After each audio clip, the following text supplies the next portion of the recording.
Good day once again, and welcome to another episode of MCL Talks brought to you by the Manila Composers Lab. Coming from different parts of the globe, the founders of the lab come together now and discuss ideas on composition as creative process. So, I am Juro Feliz, a composer based in Toronto. Joining us for today's episode, we have our usual panel members, composers Jonas Baes and Alexander John Villanueva from the Philippines, composer Feliz and Macahis from Austria, programmer Dominic Quejada, and film composer Mali Ruiz Calvero from Germany, and soprano Pauline Therese Arajola from the Philippines. Now, from our past episodes, we have talked about lots of things ranging from ideas about syntax, color, musical narrative, all the way to agency, transdisciplinarity, and some boundaries and limits surrounding art itself. Now, for our seventh episode, we momentarily draw these ideas into a certain conclusion as we reflect further on the aesthetic choices we make as composers and as creators, of course. So, to achieve this, we have invited all panel members to answer four broad questions about their practice, and we will initiate discussion as we actually follow through that. So, the first question now that we all have to answer is this. What are your current sources of creative ideas? And please do not be limited with just answers about specific texts or even mundane practices. So let's start with Jonas, maybe. My present or current sources of creative ideas, it's kind of complex in my case because I have a consciousness about two different worlds of composition, which I am both threading. And to me, they are dialectically opposed. The first one, I cannot describe fully, but except that it stems from my practice after engaging with Jose Maceda, in many respects, earning a reputation in this country, in the Philippines, or maybe in Southeast Asia, or maybe even somewhere else. This Maceda-like notion, practically using populations, using big numbers of performers, and the audience also, and the use of indigenous instruments, and this aesthetic of a rural area, a rural living, a rural mode of life, a rural sense of time. Essentially, that's what I have learned from him. I have transformed into a certain kind of advocacy. Advocacy in the sense of I use that same kind of idealization aesthetic as a statement against the pernicious effects of a global world order, so to say, a global political economy, where the Philippines as a peripheral place, where the forests are victimized by gigantic transnational and multinational corporations of mining and logging particularly, and that those peoples who live in these forests are sort of threatened. These industries encroaching on their land, on their way of life, and that kind of music which I write, which stems from Maceda's thinking, but develops into an advocacy in my hands, is a statement for the whole world, so that just as itself, it is a continuous statement. So I don't know if you notice, I haven't composed in this product line anymore since maybe around 2007, because I think that works I have produced, especially in the 90s and in 2003 especially, has had their own social political lives. Patangis Buhaya is one case in point. For with instruments of any culture have been performed every year, about once or twice every year since 2003. It went through different phases. It went through different social and even political situations. It had been refurbished, restructured, musicians being very, very virtuosic, and it has been acquired meaning here and there, and has what I call the protean manifestations. The other one is Banwa, which is also like that, which has to do with community, and which apparently is also undergoing transformation. Other works, Wala, Abuyoy, Daloy, Inaita, it's a sound installation. It's going to be heard by the people from whom it got its inspiration, the Dumagat. And then there is Ganding Dinapi, which was rendered in 2012 as works that have statements about the peripheral place of the Philippines in the global order. But the other work to this, it's kind of complex. The other one is something which, since the beginning, I always thought to be an alter ego. Uh, a product line of composition when I am not so much concerned with the politics of production, with the politics of creation, but more concerned with the structural aspect of performance and composition. And these are compositions that are written out. No, I have attempted to do many, many works since even the beginning of my creative life, but I have failed in all of them because I don't really believe in that. I don't believe in all of that. I don't believe in writing chamber music. I don't believe in anything of that sort. Even when I was studying in Freiburg, it was always a conflict for me to be able to appreciate and admire music by people like Spalinger or Lachenmann or Sciarrino, or those people I've encountered. And then in a different light, compose music, which was advocate. I couldn't really see that conflation between that experience in Germany and my advocacy in Asia. But I had attempted to create. I've attempted not to be to deny myself all of that. So, and perhaps the most successful came at about took so long. So many attempts, and I wanted to throw away all of those compositions. But in about 2016, when I was doing an opera which I don't want to perform yet, I came up with the notion of the Hegelian dialectic, particularly this notion of Aufheben, which apparently gives light as to how dialectic is thought of by Hegel. And this notion I have also used in research. And so in 2016, I had this sort of product line, which actually builds from that conceptual framework, the Hegelian dialectic.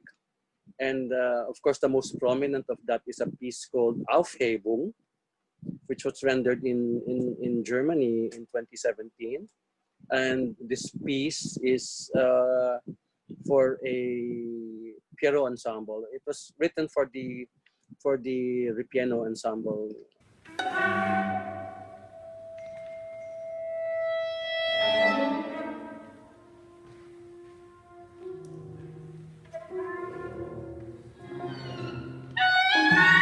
I think everything connects with it. The piano ensemble, even the Manila Composers Lab. I wanted the Manila Composers Lab to be my own education.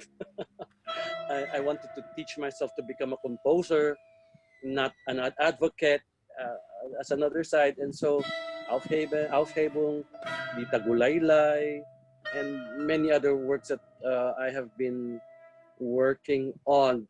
Presently, because of this notion of Aufheben, which is basically self-contradiction, believing in with Hegel's notion that anything becomes itself because it contradicts itself. It has inherent in itself its self-contradiction. I have been exploring ways by which the schema of contemporary music is challenged. One example is the last piece I have composed, which was supposed to be premiered in Singapore, but after this COVID was postponed. It's really called Sentimientos. It's about feelings. So it's a series of moments that are feelings, that are basically feelings. Many kinds of feelings, love, etc. I mean, things like those, which apparently is a no-no in the schema of the new music tradition. But I explore into it. And now I am also experimenting, and I hope nobody plagiarizes me. But this has been done also. I have been experimenting on basic ABA form. I'm trying to compose music. I have a new piece, a trio, which I wrote for a friend, a very close friend of mine, and it's a series of dance forms. I was imagining it like the Bach cello suite with the prelude, and then you have the binary dance forms coming in, and hopefully it'll be done by the middle of this year. And yeah, so I'm experimenting that way, which is apparently very different from what I was doing with Patangas Buaya. It's like I'm trying to deny myself consciously. So that is the source of my work. Current sources of creative ideas. I've been thinking about it for a long time, the past 5 minutes. And I think that I got a couple of things in mind. As you know, I'm a director and conductor of the European Ensemble. And I think human interaction, springing out from my fascination of ensembleship and how a high level of ensembleship actually affects performance. I think that's one creative idea I've been playing around for the past 3 to 4 years. I think also with the existence of the Ripiano Ensemble, I think aside from the point that we all play music from composers from the Philippines and around Southeast Asia, it's also a chance for me to, yeah, basically mess around with them. I always talk to them about my ideas and how sometimes shallow or crazy they seem to be. But because we have this chemistry and actually friendship among us, um, it's a very lively discussion all the time as to how they can expand or extend ideas I present to them. I found that in the European Ensemble, aside from a high level of musicianship and skill that the members have, there's another layer that greatly affects our performances, which is our interactions with each other. But still, basically, it's human interaction in general. And right now, I am still working on a song cycle. The text was written by Pauline Arejola. At the start of the quarantine period, I asked her to write a text about being together yet being alone. And I can't say that I have a concrete idea already about the piece because we're still in the process of being in quarantine anyway. But I was playing around with the ideas of using the human body, the body, not only as a source of sound, but being together at one moment in time. What does that really give? What does that really bring to the music? And another aspect is being apart yet being together, like us right now. We are actually thousands of miles apart, but we're still together in a way. Well, first of all, I thought of just being productive at the start of the quarantine, but it turned out that I can't really finish or have that idea into fruition without really experiencing what's on the other end of the road in this quarantine. So I'm just taking my time, and it's for, by the way, it's for soprano, flute, clarinet, and guitar. And I have this awesome experience with the sopranos of the ensemble, Steph Quintin Avila and Pauline Arejola. They always want to play something else while they're singing. So I'm gonna ask Pauline to play a big drum, maybe a bass drum or something else. I'm not yet sure. And she has a lot more small instruments as well. So I'm working on that right now. Yeah, chamber ensemble as a whole is still something to be studied actually and discovered, I think, here in the Philippines. And I think another source of creative idea in my music is my struggle with identity. Not really my identity as a person, maybe part of it is, but my identity in the context of society, being a composer in the Philippines, in Southeast Asia, where we can easily interact with people from, the US or in Europe. It has a great effect, I think, on what I think about in my music. Another one also is as a Christian, and I'm very much into bringing biblical principles, stories, lessons into music. Like the idea of prayer, I've written a couple of art songs with the theme of prayer. The first one was Prayer of Stillness.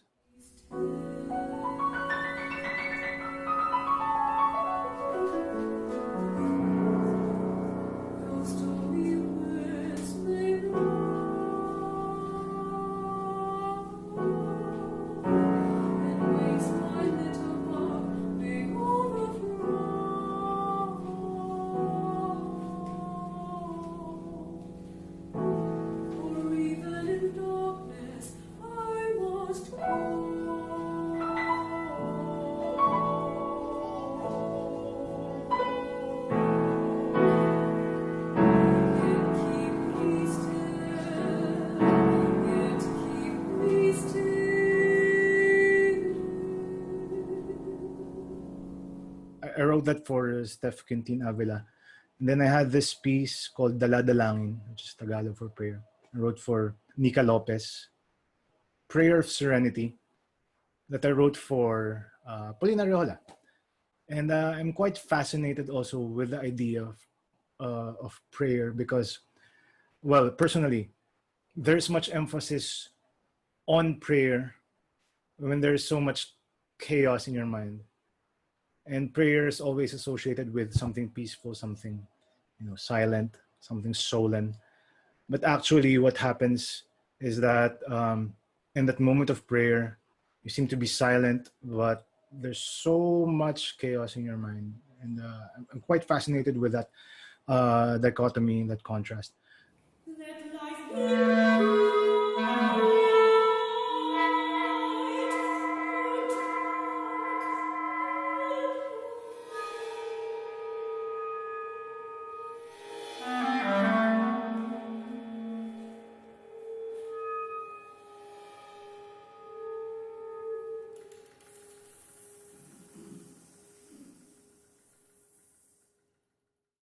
My opera also, which I premiered last year, is also from the Bible, Maria and Marta, and the text was written by Sofia Paderes.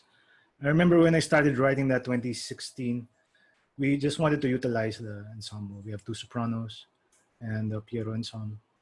The story of Mary and Martha fits exactly to what we need, what I need, and what the ensemble can do.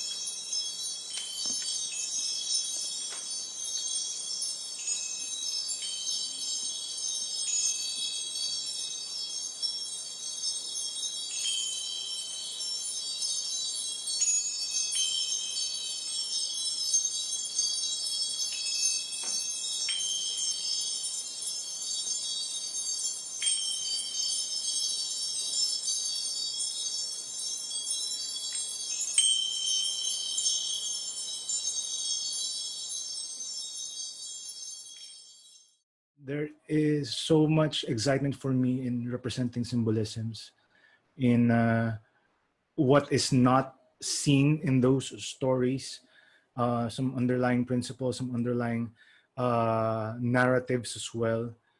And maybe another thing, I was talking about identity as a Filipino.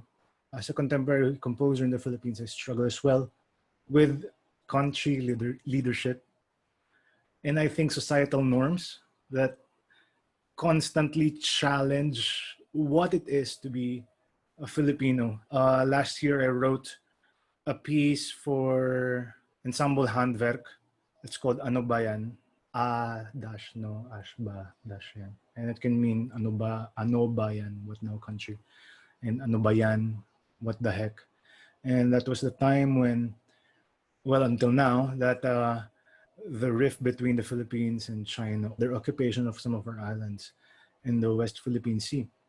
And I thought that what I needed to do as a Filipino is to give my point of view.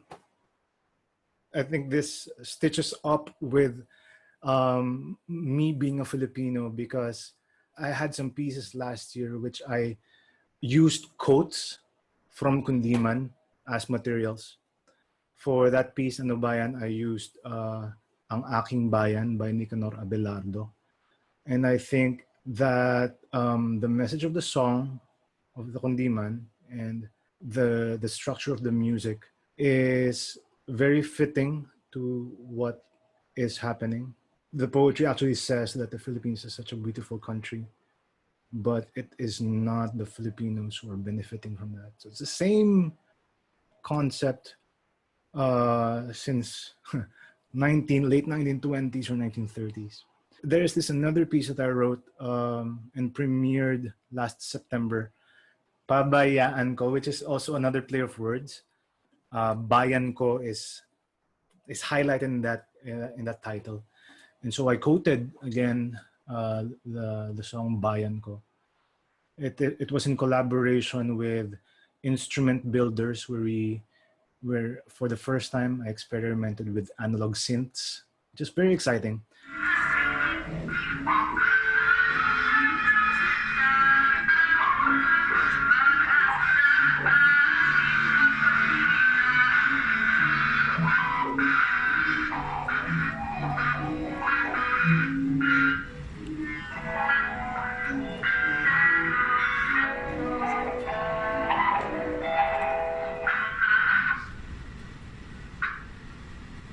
All of these, what I have just said, are sources of creative ideas for me.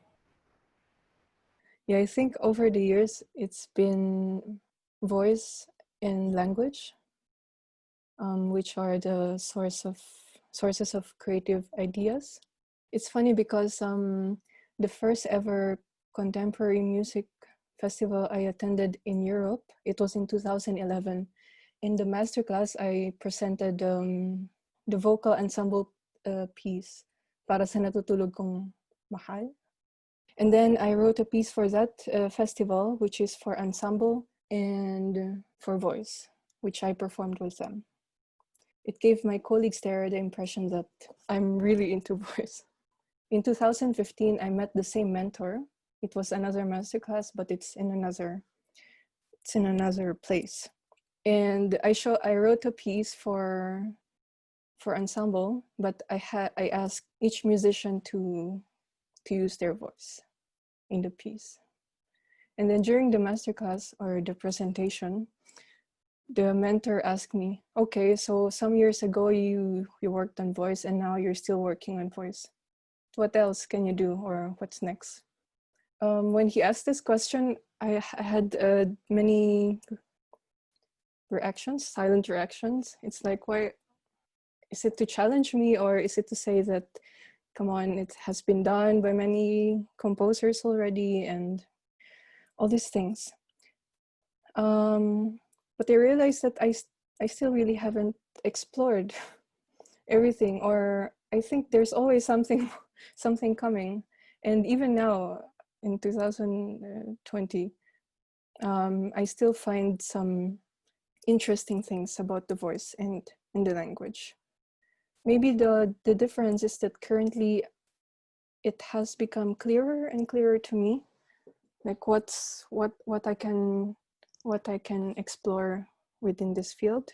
So for example, with the voice, I became aware of, or I'm trying to be more aware of, the materiality and the immateriality of the voice.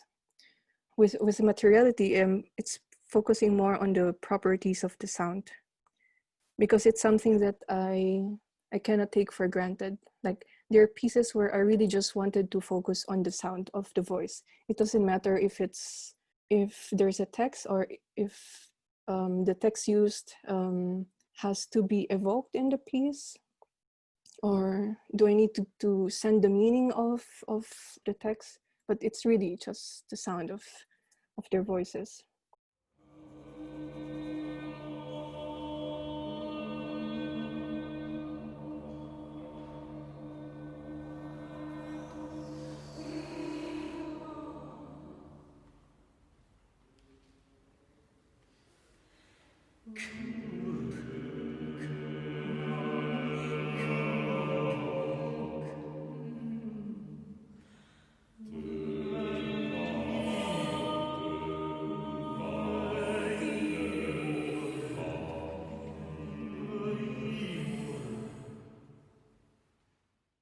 And the other part is the immateriality, which focuses more on the context, on metaphors, on the meaning. And I think pieces have evolved or have adapted the situations where or when I composed the pieces. For example, when I was still living in Montreal, I write a piece where the musician has to use her voice, and I didn't use a French text. I used a Tagalog text.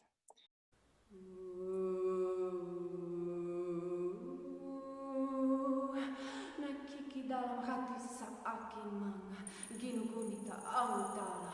Nakikidalang hati sa aking mga ginugunita ang tala. Nakikidalang hati sa aking mga Nakikidalang hati sa aking mga ginugunita ang tala. Nakikidalang hati sa I just wanted the listeners to hear a different. I'm interested with the voice being something foreign to our ears. So I intentionally used a language which people will not understand. But because it's a language, and because the musician is using his or her voice, there is a natural tendency that we as the listener would discern that there's something being communicated. I find this natural tendency very interesting. I think so. In another place, then I tried to use French text, or so it's always different. But my sort of rule is that I will not use the language that is if I know that the concert is going to be in this place and everybody speaks German, I wouldn't use German text, something like this. Under this materiality, it was also because of this that I became very interested with experimental voice. So I met a lot of vocalists. For example, my first semester in Hanover, I work with Ensemble Mosaic and Ute Wasserman. So she's a vocalist from Berlin. And she was doing all these crazy sounds that for me, it's very fascinating. And I was so interested in it that I even took lessons with her. So I visited her and I attended some of her workshops. I realized after that this kind of things are also very personal. There are techniques that she's doing that I could never do because it's not, my voice was not maybe built for that. And I didn't really see this as a problem or a challenge, but it just made me aware that the next time, if I want to work with musicians, maybe it's a possibility to explore what their own voices can give the piece. So I guess by now, the pieces I've written became more and more personal, and there were more collaborations because when I'm working with the musician, I became more and more aware or observant of their voice, their gesture, their behavior, and somehow I am adapting it in the piece, and it's becoming integrated in the piece. So my first source of inspiration is something quite different, maybe. It's about the poetry and language of watercolor. So the use of this medium. So I've been experimenting with watercolor and observing how it moves, so to say, and how I can control it. And I've been observing works from Albrecht Dürer,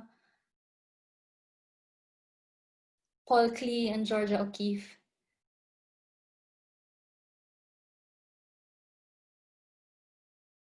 So that's one source of inspiration. Another is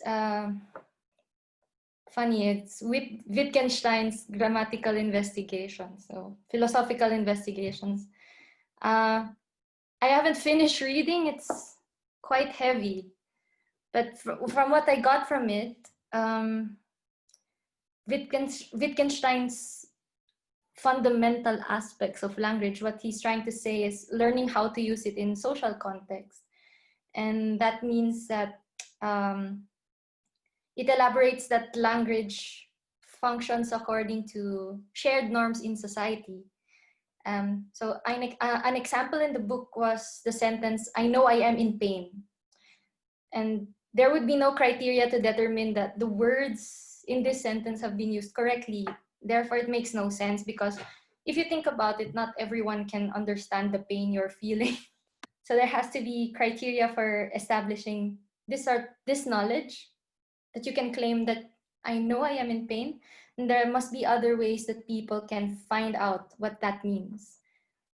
There's also the discussion of the breaking down of the inner and the outer, that the person has an intimate and more personal relation with his inner life and states than the outer or the knowledge-based relation he has with the world around him. And that a certain private language that describes one's inner sensations cannot be conceived because language is shared. Going further into language, I've been surrounded by a lot of people speaking different languages. In the house where I live, they speak 4 languages. They speak English, German, Italian, and French. And I would hear all 4 of these languages on a daily basis. I started to pick up words and eventually learn to understand French as well, and some Italian. My husband, he speaks Spanish, and his family speaks Spanish, so I had to learn that too. I am fascinated now by the connection of grammar rules with ways of thinking, of a culture's way of thinking.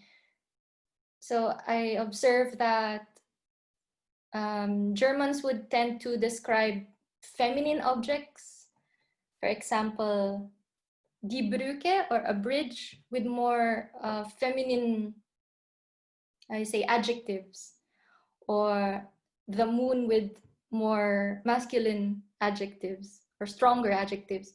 While when I ask somebody who speaks Spanish, this person would describe the moon as something more feminine, like la luna.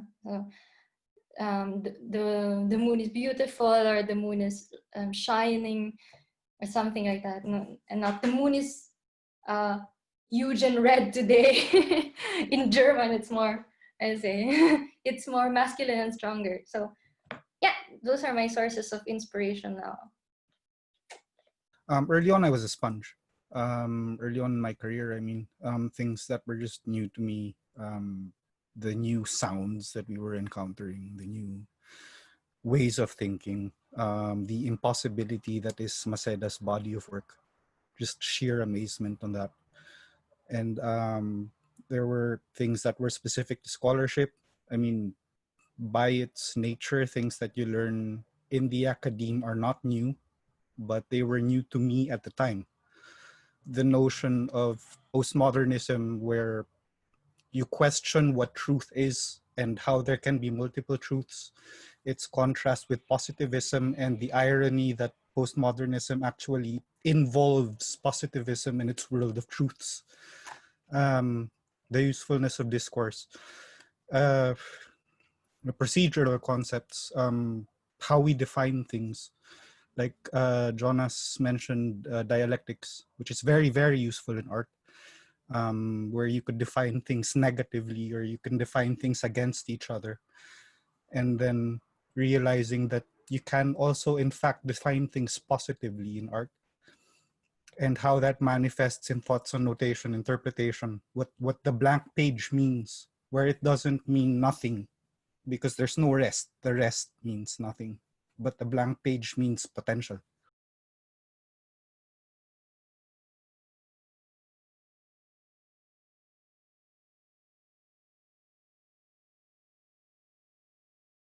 I never thought I'd say this because I always hated studying history when I was small, but this later led to a fascination with history. Bonaparte's genius versus his later betrayal in the various depictions.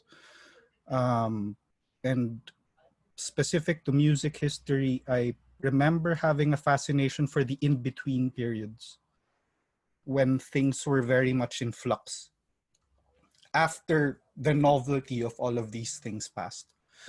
I learned to appreciate the normal things. I remember failing an application for a scholarship renewal because I think at least partly because I talked about the fascination of being on the bus. And they questioned my scholarship. Like, then what are you doing here? If your body of if your source of knowledge is interacting with people on the bus. And then I get comments also, well, I don't take the bus, so I don't know what you're talking about. But I appreciate that. I appreciate how it sounds different, how it smells different when you're walking down the street. And I was always very introspective. That was something that was very hard to convey. I think that was partly why I wrote music, because that was my means of conveying those ideas, that it was these experiences and thinking about them and reflecting on them that became art for me. At the moment, my source of inspiration is very much the work itself. We work on big projects, big multi-year projects, and it has to be collaborative by nature. There is no one person who knows the whole code base. We all have our areas of specialization. We have to rely on each other, and you have to see how other people work, and that feeds into it. One thing that I appreciate about my current work as compared to composing is that we get more direct feedback from the audience. I do a lot of troubleshooting, mostly because I'm weird. I actually enjoy it. And so I get a lot of saves from players who have played the game, and I see how they do things which we had never anticipated, but because of the nature of how we put things together, those things are possible. And you just have to have admiration for those things, that they can imagine using these systems to make something which shouldn't work, but it does, and it actually works really well. And that inspires me. I think, at least for myself, I consider myself as a creative person. I always like to do things very detailed. I don't know, it's a part of me that when I plan things, I want everything to be detailed. I don't know why. Because of this detailedness, I think I enjoy the process, even if it's hard to organize things or to plan things. But in looking for solutions, I don't know if you, for lack of a better term, solutions or ideas on how to do this and that. I think in that process, that's what makes me enjoy it, even if it's hard, because I'm really a slow learner, and I'm not really a quick thinker, so I really have to sit down and think through things. And also, especially now in this new normal, where everything has to be online, it's really a big challenge for me because I'm not really a techie person. In this process, I think I'm also, I realized that I was doing things before in a very routinary, I guess, way that I got so used to. And I just realized now that there are a lot of approaches to things that I do. Because I teach children on Sunday at church, Sunday school, and also the children's choir. So every Sunday, I'm challenged to teach the things that I know to them, especially in music, in learning how to sing, but in a different approach. Because when I have students who are my age or older, it's easy to transfer knowledge because you speak at a different, you speak or you think at somehow a similar wavelength, if that's what you call it. But when it comes to children, you have to rethink things. So you have to redesign things. whenever we sing songs, of course, the songs that are provided by the church are not usually children appropriate when in terms of visual, when you see it like that, because not, of course, they're children, they're still learning. So I always try to look for creative ways how they would learn that song, how they would easily capture it without the notes being highfalutin to them or without seeing too much words. Sometimes I also have to transcribe it in a way that it's easier for them to see.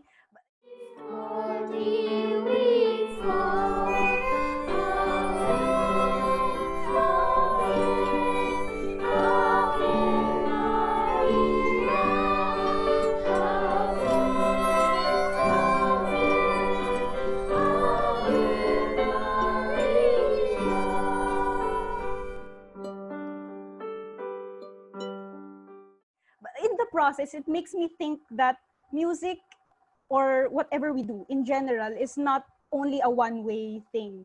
So there are a lot of ways you can see or do things. And with these children that I teach, I always challenge myself, how would a child see this? How would I do this through a kid's eyes or through a kid's perspective?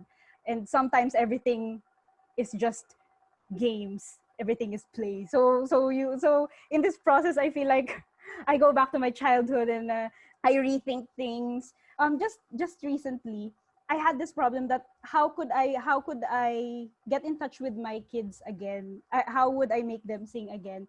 So we put up this project to make we recorded our virtual choir, and they're children, so they're not really familiar with these things. They're not, if you give them a piece, learn it on their own, maybe they're going to be it might not be easy for them. I found it challenging on how I would explain it to them without them being scared and just enjoying the process, even if they don't really see the product. I ended up writing some stuff for them, I wrote them a guidebook for it with instructions and visuals and drawing. The other day, I was talking with Mai because I shared with her that I wrote this book, this mini book. And then I also realized that before I wanted to write, but I really don't know why. And I'm not really a professional writer, so I didn't want to do that, just for hobby. So we realized that some situations encourage us to express ourselves through different creative ways, not only the ones we were used to. After our conversation, I realized that as individuals, we go through different lenses when we were kids and from until now. And then our sources of ideas or of our creativity may vary. As long as you have a lens, whatever that source of creativity is, I think you will be able to create. And I think my source of creativity after all that is actually my environment and the things that I have, because I don't always want to keep on looking for something that I cannot find. So whatever it is that I have, as long as I have the lens, I can create something. I can make something. I'd like to add also that that kind of character that Pauline has is very appropriate, especially for the organization of the Manila Composers Lab during the quote-unquote normal times and these challenging times. So my hat's off to you, Pauline. This idea of detachment actually has been very thematic in the years that went by. There's lots of experiences about, in feeling detached, feeling disillusioned, feeling as if I'm not part of anything. There's this idea of distance coming from the Philippines, going all the way to Canada, for example, and finding myself being displaced, having that kind of self-awareness. This has permeated in many ways of my thinking, actually, since the time I came here to Canada. This is also probably why, even as a composer, I kind of feel detached from the actual practice itself, in that it allowed me to actually explore other practices as well. I delved into radio production, And now I'm also delving into writing as well, among other things. And also, even as a music artist, actually, that's also what I'm very much exploring right now. Earthling wings keep flying while he stood, not caring. And at the same time, positioning myself outside in the peripheries of these of these practices and all that. So it feels like I should not belong to anywhere and yet be there at the same time. So this idea of liminality like comes in play there. But probably going back to my compositional work, there's this book actually that really heavily influenced me throughout the years. I'm going to share the title to you. It's Letters of Transit, Reflections on Exile, Identity, Language, and Loss. And this is a compilation of essays by American writers who are also immigrants themselves. They have written thoughts about their positions on being in America, being in the United States, coming from somewhere else, their feelings of belonging or the lack of it, and also the feelings of loss. What struck me was Edward Said's essay, where he was very much invested in this idea of non-reconciliation. Throughout his life as an academic and also later on as a political figure, he has this sort of detachment from it all. It's actually funny because you would see him as this, as that, and that, and that. And he would actually say that his personal stance on it is also kind of detached from it. He felt so alienated from all of that, in that he doesn't see any reconciliation whatsoever. So that already, that kind of resonates with me. I always see myself as someone foreign, even though there's always the process of integration and trying to belong in a community or something of the sort. It feels like, in a certain way, that does not serve my personal interests. That does not serve my identity. That does not serve who I want to be. And so in my works like Ni Si Ni Laba for solo alto flute, I explored this liminality.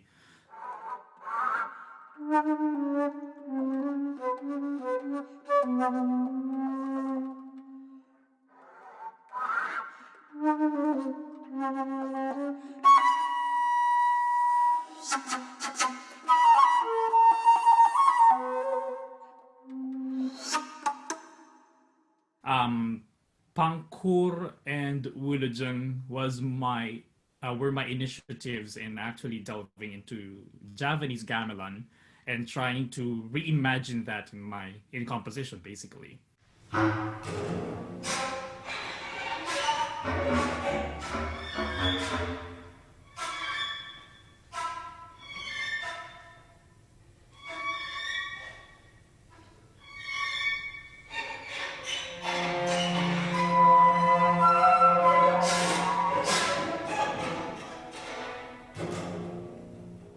While also trying to tackle discourses on cultural appropriation and how we appropriate, or how the impact of appropriation has political meaning and all that.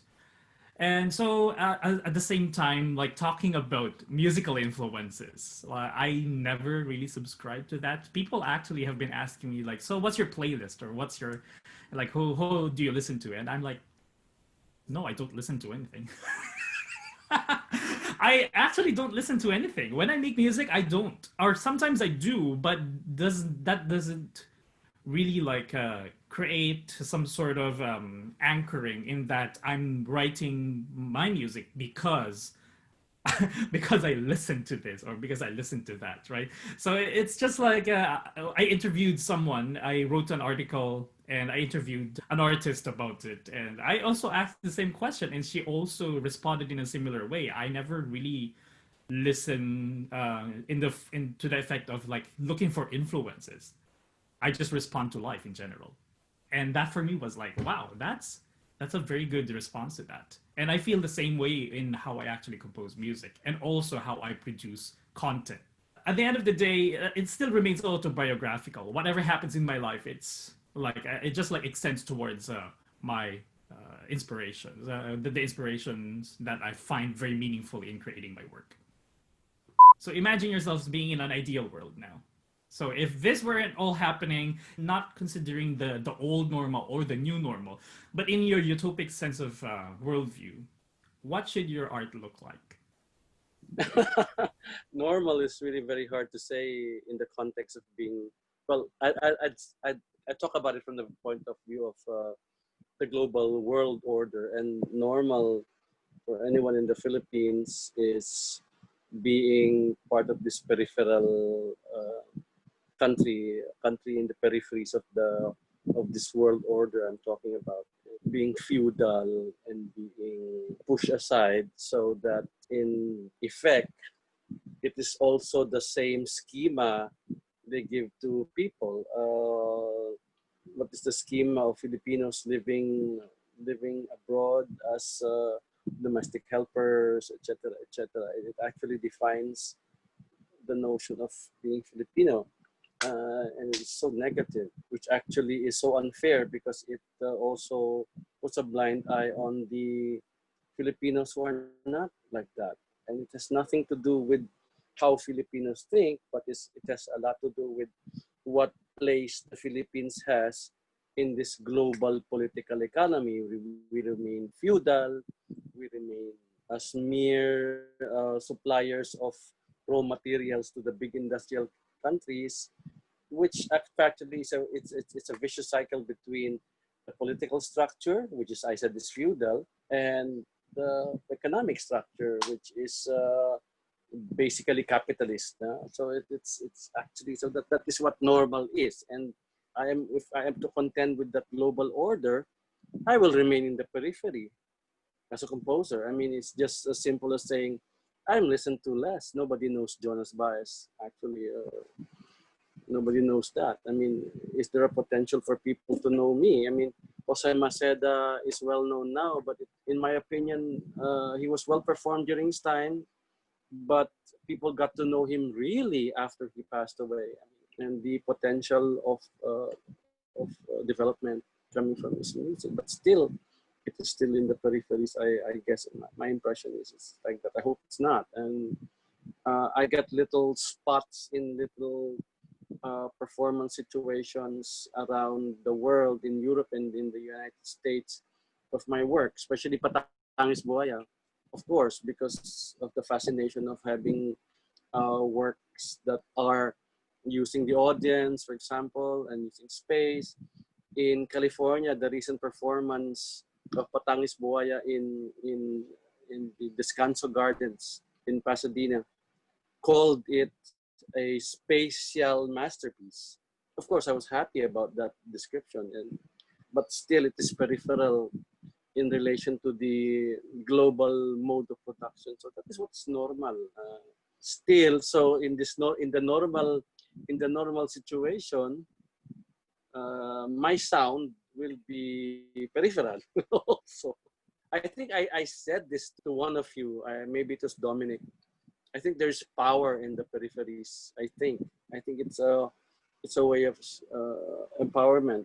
I still am inspired to do what I'm doing because of Beethoven's late period, simply because of that. And so he had the feeling that there's going to be exchange value to its works. I'm quoting from Timothy Taylor's book of music on music and capitalism. If it was a normal situation, I'd be going to several countries this year, having performances and paper readings, etc., etc. By the way, I'm also an ethnomusicology, so I do some talking stuff aside from performing stuff. So there. I just have a quick answer. In my perfect world, what I want to say is after a performance, yay, I hit my high notes and I did not forget my lyrics. That's all. In my perfect world, but there's no such thing, I think. I mean, I think as a pianist, I can totally relate to that, right? Just like having a very perfect performance is so fulfilling, very satisfying. But in reality, it's just like, no, my fingers they don't work for me at all, blah, blah, blah. All these things actually come to mind. Yeah, in a perfect world, I don't think I would create, because looking back in my body of work, I solve problems. That's what I do. if the world were perfect, I think it would be fucking boring. I mean, if there weren't any problems to solve, I wouldn't find the need to create anything, I think. Very interesting because like when I deal with certain people, it's like it's always about the mitigation of what could go wrong. It's very much the opposite.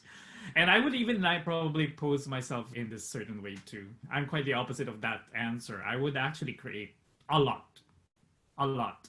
And it has something to do more with trying to transcend certain oppressions that I actually experience, right? And it feels like right now when I compose or when I create something, it's always out of a need to actually say something. And that need is also being influenced much by responding to certain oppressions, to certain restrictions, struggles. And for me, in a perfect world, it's like, even if all these struggles are gone, I would want to see how creation actually can still go by. Because at the end of the day, it's still pretty much like an expression of humanity. If the ideal concept of humanity actually exists, if there's a certain utopic view of humanity, then I think creation can also have that kind of opportunity. What do you think? So I mean, probably in that certain mindset. I think in an almost perfect world, because Nick doesn't want perfect, so almost perfect world. Well, I'll be writing in the morning, and I'll be rehearsing in the evening for a concert on the weekend, something like that. I love those two things: being a composer, having your own world and thinking about not just music, not just sounds, but life and your interaction with the world in general. And as a conductor, I find it really fascinating that what I wrote on Sibelius and what I wrote on paper just the week before or that morning, I can hear it come alive. I think it's also related to what you say about acceptance. That in a perfect world, I wouldn't be composing music, I say, to gain a spot in a performance space. That I will be performing music because I want to have it performed, and I will always have the opportunity to have it performed and to be able to share it to everyone.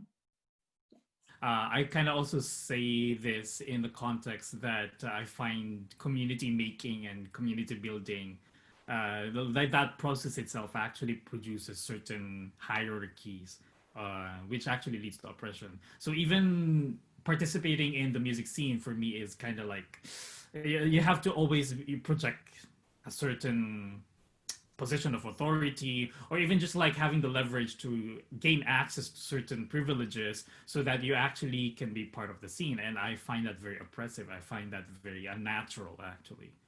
So yeah, I can totally relate to that. I think it's so difficult to imagine a perfect world, because before I would make something or I would create, if there is such a perfect world, then maybe I wouldn't feel pain or struggles. I mean, it's not something people would easily, or they don't have to know or see in the work when they hear it. But literally just to finish something, I don't know why I always have to go through all this process of a lot of anxiety and breakdown. And if life would be easier, then it would be easier to write. I also don't know, maybe it doesn't make sense as well. If there's no such deep source of passion, how would you continue creating something? No, I just am so happy about your answers, because apparently it seems common to us that it's like embracing this imperfect world. If we're asked of the perfect world, we look to the opposition of that perfect world to be a disadvantage for us as creative beings, and that this imperfection, the imperfections we have, and there's so many, not only because of this pandemic, we have so many imperfections even in our normal mundane lives, and in the way by which the world confronts us, especially that we come from such a country like the Philippines. I think it is such a condition that enables us to bring out the best in us. So that is my opinion. And I've seen all of you in the context of your graduation recitals, struggle through your pains and all that stuff. And all of those achievements, even in your early formative years, came out very well, very beautiful. They're very memorable recitals. I think it was that became sort of a way of thinking, a way of a paradigm, so to say, in dealing with the bigger things you had to deal with in this world when you face the world after all of you became what you really are. I never really taught you anything, but you just sort of learned it, maybe from our common experience with each other. I think that's how I was teaching you. I'm so happy that it all comes out that way. That memory, very interesting. Going back to the graduation recital I had in 2010.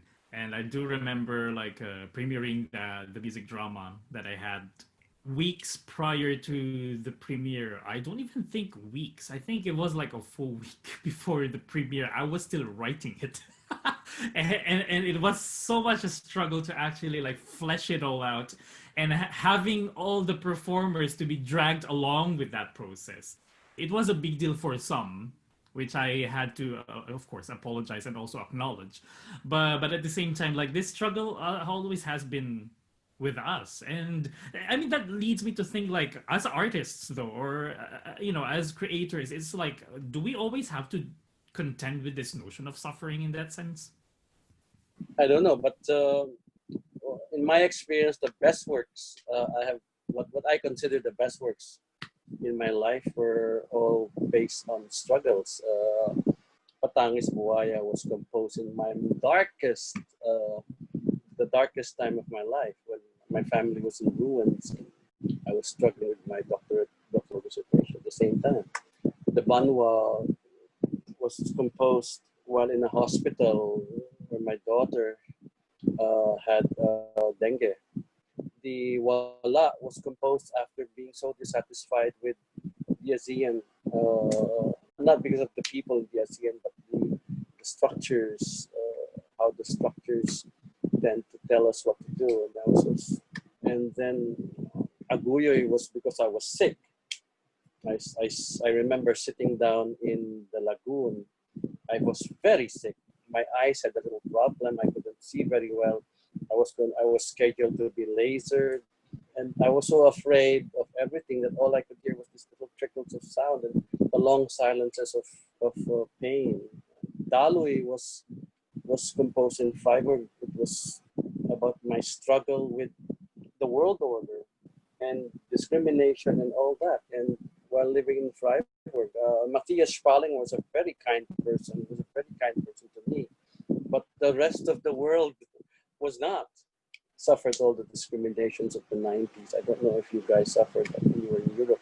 Even Inaita was my experience with the internal refugees in this is with Patangs Buhay, internal refugees in the refugee camp in Cavite. Indigenous peoples who left behind their ancestral land because of militarization. And then Ganding Ninapi is my disgust over how the world of cultural production have treated people like Napi. Kadapya Kalanduyan, my very close friend, Kulintang teacher, a very close friend of mine who I consider a very, very intimate friend because he tells me his problems in that sense, which are problems of people who are marginalized despite the fact that the world of cultural production hails him. He still struggles that. The funny thing about the irony that after a performance, a beautiful performance at Belardo Hall, wearing all this beautiful costume, he has to struggle to ride the bus going back to Taguig. Things like those. And all of those human encounters, and I guess you have all been with me in that journey, in that very painful journey of mine. I never intended you to feel the pain my pains, but the music was speaking of it. And I saw each of you, how each of you were in pain in doing your stuff.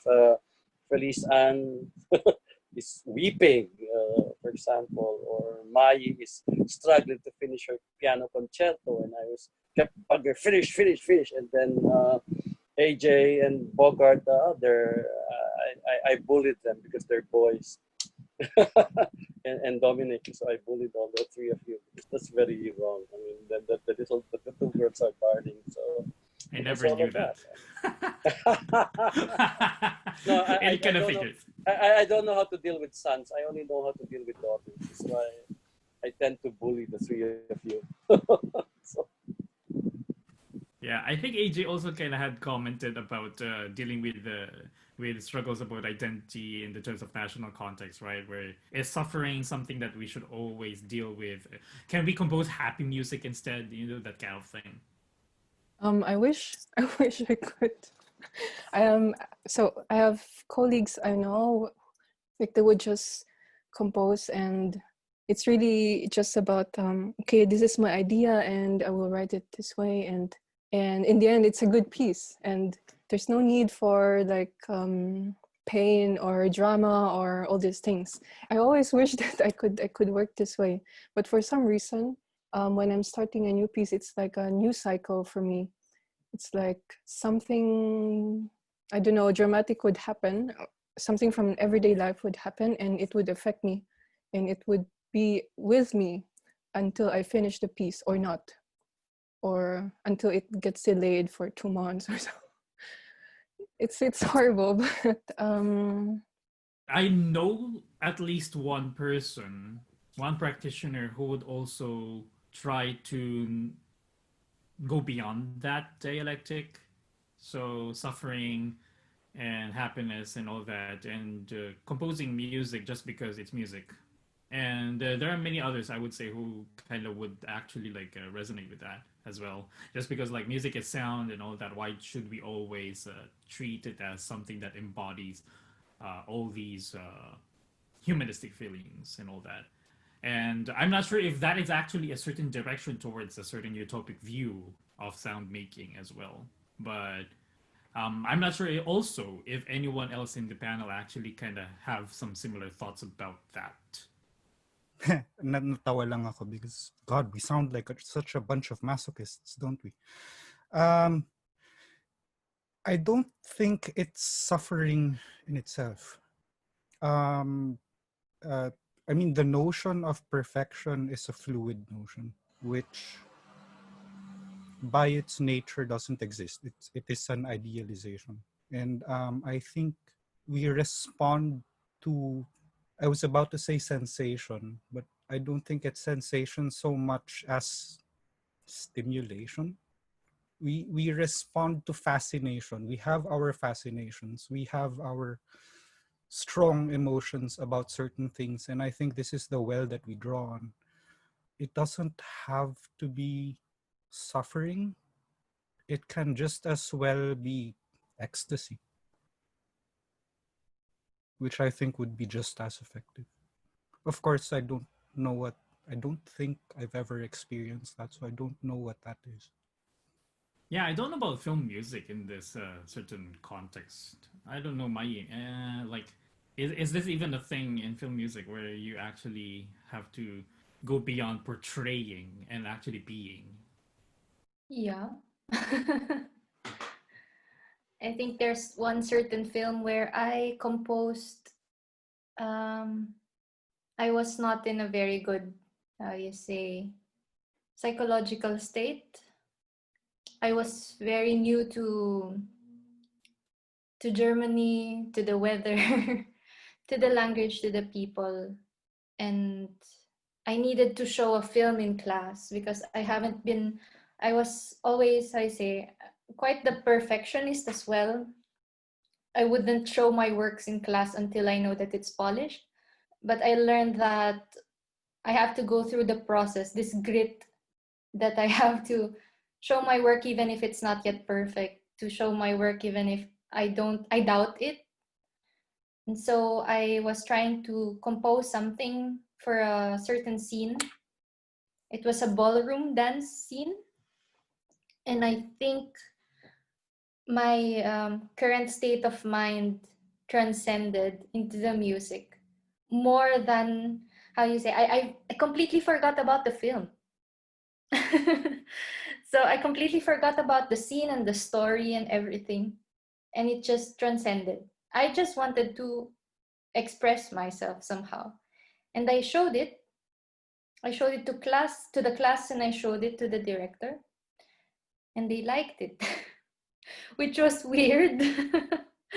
Because I think that was a really an expression of myself, an expression of me, where I did not think about, I say this, that I am composing for a film. I have to deliver this certain emotion, or I have to deliver this, I have to, yeah, I just wrote me. But it should not happen, really. So when it's a paid project, Yeah, I know, no, right? no. Right, because it's like when you're composing film music, it has to be something functional, right?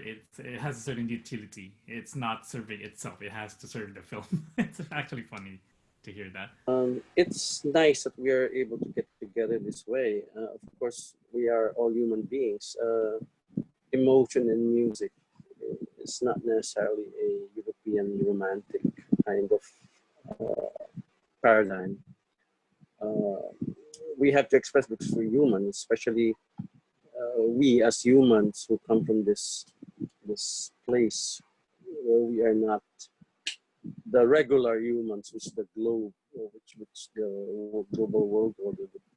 It's good that we are able to I think to be able to express that struggle into music is one very important way by which we can really find ourselves. But it's not always that it has to be like that. I mean, my current work doesn't have that notion of suffering. I am fascinated with the philosophical concepts. I'm suffering now because I usually compose in my favorite coffee shop nearby the house, and there I usually have time to discuss with well, apparently my former philosophy teacher, Dr. Sosimo Lee. We discussed about many things, and it was from him that I developed this notion of Aufheben, even in composition. I think I've sketched this hundreds and hundreds of times, this what I call this Aufheben, which denies the very identity of pitch and the very identity of beat and everything, and meter, etc., which apparently is the roots to how I write music lately. And apparently that notion is because of this kind of discussion, human connection. And I don't have that now. I mean, I don't have that connection in the sense that I don't have the environment. So I'm suffering more now than before, but at least the utopic thing is that we can get together on Saturdays and we can talk about it. So that's very nice. And I hope also for people to be able to relate with us in that sense, to listen to us and find themselves thinking of their own situations through what we are bringing up in these discussions. So I guess that would be it for today's episode. And so we conclude our first season of MCL Talks at this point. We would like to thank all participating panel members throughout the past episodes, and we will definitely see you once again in the next running season with new guests coming from artistic communities around, okay? So continue to stay tuned with us and have a great day ahead. Bye-bye.